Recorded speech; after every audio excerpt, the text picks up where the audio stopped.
FitLabPGH and Moving2Live are podcasts. We firmly believe movement is a lifestyle, not just an activity. Typically, we do audio podcasts. In Pittsburgh, we go to people who are movers, talk to them. Moving2Live, we find movement professionals, tell their stories, and learn what they do so that we can learn and so we can educate you too, all with the idea of movement as a lifestyle. In this time of COVID-19, so many people have been forced to move home. They've either been put in self-quarantine, or maybe their businesses have said move to working at home. And we realize that movement is important. All kinds of fitness facilities are putting movement activities on, but nobody's really spent a lot of time giving you some ideas of maybe novel ways to work at home or to adapt your home lifestyle so that it can involve movement.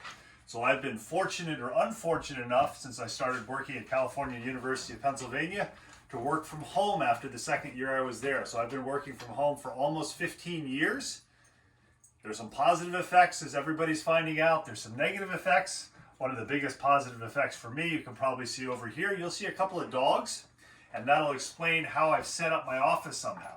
So we've got three ideas or three things to consider since it looks like this is going to go on a couple of weeks.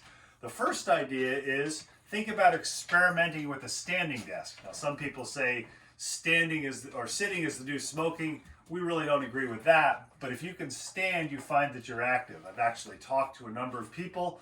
They find that they're much more active thought-wise when they move. So a lot of people get their ideas, including me, when they're walking. I find when I'm on a conference call, if it's on my cell phone, I'm probably walking around my house rather than sitting down or standing. So what I do with my desk is I have a standing desk. I have a desktop here with two monitors. If you don't have a VariDesk, which is one of those adjustable standing devices, I can move this down so I can sit down with it, or I can have it standing.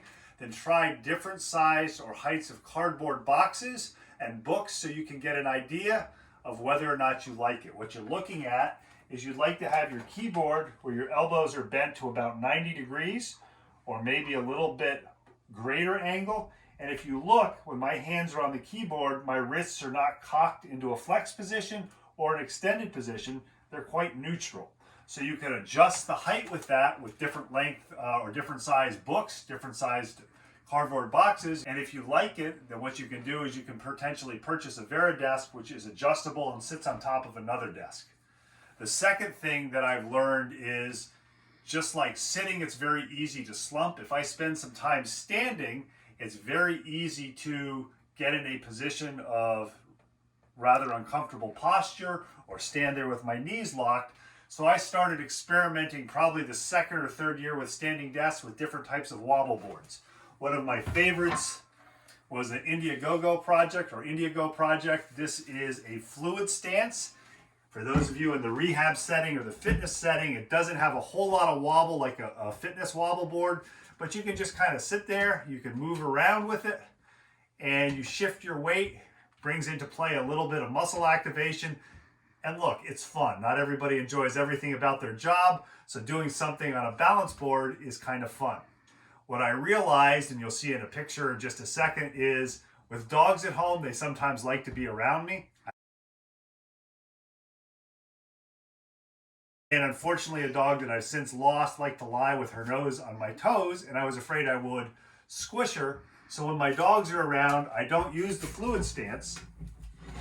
I use something else. I use a Pono Ola board. A Pono Ola board. This has inflatable orbs so that when you set it on the ground, there's a little bit of space so the dog's nose goes underneath it. The advantage that this has, and I'll move this out a little bit, is you don't wobble, but you kind of stand there and you're on orbs of air. Now what I have to do when I use the wobble boards is I have to adjust the height of the desk. So again, neutral wrist position. But pretty much what I do is I'm always on some sort of a wobble board. Although recently, thanks Rogue Fitness for costing me lots of money with really cool home workout ideas. This is their SandDune Stepper. This is different levels of foam, and you could actually stand on this and kind of move a little bit in place, kind of rock back and forth. The whole idea is have a variety of surfaces to stand on so that you're not just standing in just one position. The other thing I'd encourage, if you're trying a standing desk, don't do it all day. Do it for a set period of time, So our third idea is use your computer, use your watch if you've got an iPhone or a smartwatch, or just a simple stopwatch, and set it so every 15 minutes or so you can kind of pause, maybe do a few shoulder rolls, maybe get up and walk around the house, so you're not holding a position and then after 3 or 4 hours realize that you have some muscle soreness or you've gotten yourself in a poor posture position. So FitLabPGH and Moving to Live recognizes that movement is a lifestyle.